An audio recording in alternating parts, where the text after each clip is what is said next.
So hi guys, what's up? So punta kami ng ng market. Yung sabi ko sa live kanina, punta kami ng market. So medyo malalayo nga to sa amin. I-scooter ako mga kabayan. Tag-init na kasi dito sa Croatia.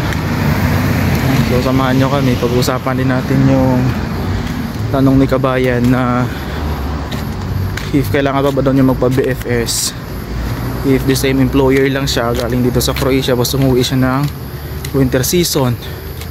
So yun na kabayan, no? Hindi mo na kailangan magpa-BFS kasi same employer lang naman. Ang importante niyan mga kabayan is meron kayong ID, kahit expired na yung ID nyo, i-renew lang yun ng employer dito sa Croatia at kunan kayo ng panibagong working permit, i-renew lang yung ID. So hindi na kailangan yung BFS or agency dyan sa Pilipinas para mag-process nun. So yung employer nyo na lang dito sa Croatia yung mag-process ng inyong ID mga kabayan. At sa kailangan nila ng OEC dyan sa Pilipinas para makabalik kayo dito sa Croatia. Kasi same employer lang naman, yun lang yung proseso mga kabayan. Same employer lang naman kayo eh. So BFS lang, working permit, ID, renew lang yan dito sa Croatia. Let's go. Nandito na kami sa supermarket mga kabayan. So itong market na to is part to ng company namin dito sa Croatia, sa island. So tindahan dito ng company namin. Minsan dito kami nabibili ng munggo kasi may munggo dito. So bibili ng munggo ngayon. So nagmumunggo nga kami. So yun ang sa mga nandyan sa Pilipinas na the same employer lang naman mga kabayan. So ulitin ko, hindi na kailangan magpa-BFS or hindi na kayo pwedeng dumaan sa agency pa para mag-process na inyong ID. So if may lumang ID kayo dyan sa Pilipinas at saka ang kailangan nyo lang is ipa-renew yung ID ninyo dito sa Croatia by the same employer mga kabayan para makabalik kayo dito sa Croatia. At so kailangan nila ng OEC dyan sa Pilipinas para makabalik na kayo sa Croatia. Yun ang mga requirements. Kasi pag pinadala nyo yung ID nyo dito sa Croatia, i-renew po yan o kukunan kayo ng panibagong working permit ng inyong employer dati. Baga i-renew lang siya mga kabayan. Bigyan kayo ng panibagong working permit makapagka entry kayo sa Croatia mga kabayan. Kumbaga maka-entry kayo sa airport ng Croatia, may papakita kayong ID or valid ID na na-renew na yung ID niyo na expired. So yun nga mga kabayan, yung kailangan yung proseso. So maraming tatanong mga kabayan natin na sa Pilipinas na umuwi nung winter season. So tapos na kayo mamili mga kabayan, uwi na kami. So bumili na kami doon ng Indomie. Alam niyo yung mga Indomie mga kabayan, like sa Middle East lagi ba Indomie, Pancit Canton, meron naman dito mga kabayan. So ayun, bili kami ng munggo and everything para sa bukas ba, pangulam, no? So yung Indomie, haluan mo lang ng itlog yun mga kabayan. Nung yung boiled egg. So pang may ulam na, pang breakfast, di ba? So yun na nga. Sana nakatulong dun kay kabayan, no, na nagtanong regarding sa kanyang pagbalik sa Croatia if kailangan niya ng BFS. So yun lang mga kabayan yung kailangan niyang gawin. And pwede din siya magtanong, pwede din kayo magtanong sa employer ninyo or pwede kayo magtanong dyan sa Pilipinas kung ano yung mga dapat gawin. Di ba kukuhaan man kayo ng OAC dyan sa Pilipinas, so magtanong kayo kung ano yung dapat gawin mga kabayan para sure kayo. So yung sa akin lang is idea ko lang naman at saka idea ng ibang mga Pilipino dito na ginawa nila mga kabayan, no, sa pagproseso. So yun lang kailangan yung gawin para makabalik kayo dito sa Croatia mga kabayan, para hindi na kayo mag-hassle pa na kung ano-anong mga requirements na kailangan yung gawin if magpanibagong apply kayo o mag-BFS kasi medyo matagal po yun. So yun lang, if may lumang ID kayo, tanong sa employer, sila na mag-process ng panibagong ID ninyo dito sa Croatia mga kabayan para ma-renew lang. So ayun, pauwi na kami mga kabayan. So uwi na kayo mga kabayan. Maganda yung weather ngayon. Maganda yung weather ngayon mga kabayan kasi masarap. Ha? Hindi, mamaya na. ang bigat ng bag ko. Ang bigat ng bag ko, mamaya na. Oo.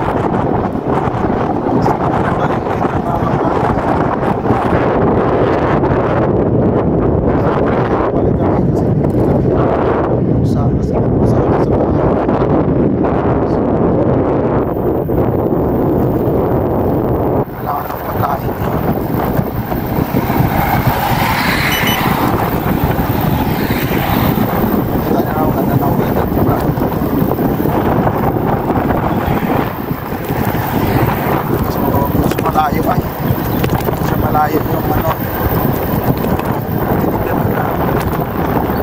salitahan dito, so kailangan makapag-base scooter ka talaga or sasakyan ka dito para kusili ka, hindi naman ang pagkain at least meron, so kahit sabihin naman natin libre yung pagkain, minsan masasawa ka din, so kailangan ito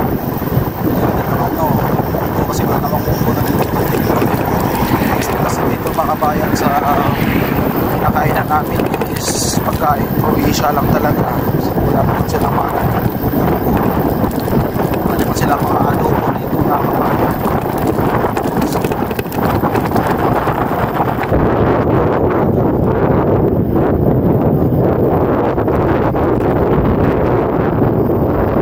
Araw dito makabayan is may bigas sila, so wala kang tutunan ng bigas, kanin ba? Alaala ko ano makira ko kasi yung gamit ko is cellphone, is nakakonect ako sa scooter, so parang mag-disable mo yun, so parang mag-upload na tumihita yun, medyo naalog, ilang video naalog na talaga.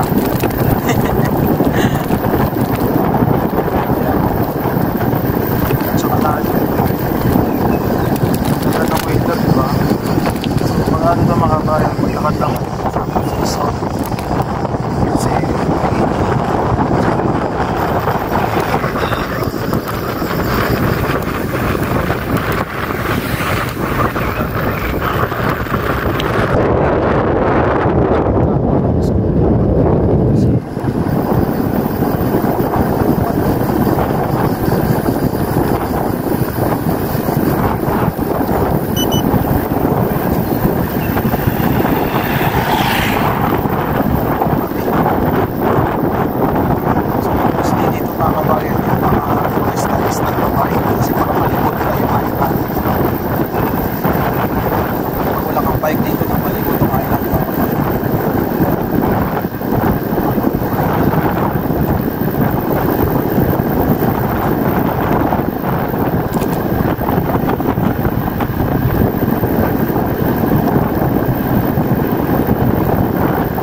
kasi kailangan mo bang tumaan ng PFS o hindi na kailangan tumaan ng PFS, dito lang tayo nila para sure po kayo, matanong po kayo mga kabayan yung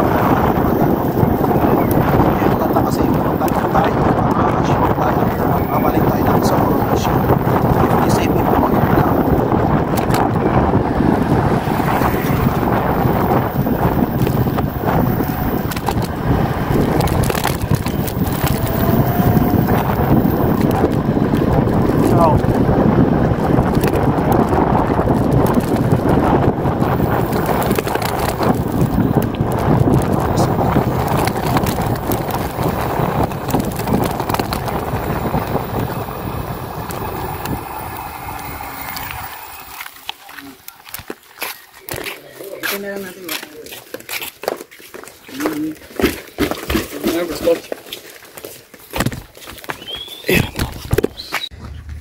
So yun na nga mga kabayan, before ma-end tong vlog na to mga kabayan, please don't forget to subscribe my YouTube channel. Na-reach natin yung 12.6 subscribers mga kabayan. Maraming salamat sa inyo kahit di na kayo nagko-comments sa aking mga video minsan, pero nagsusubscribe pa rin kayo. Maraming salamat sa inyo mga kabayan sa walang sawang suporta. No, if you have any questions mga kabayan, pwede kayong mag-comment dyan sa mga video ko, or pwede kayong mag-message sa akin sa Ilonggo Bislak in Europe na Facebook page kung gusto niyo ng private questions mga kabayan sa atin, no? So maraming salamat sa inyo. Sana nakatulong to kay kabayan yung kanyang mga tanong, no, sa mga gustong bumalik dito sa Croatia at the same employer lang mga kabayan.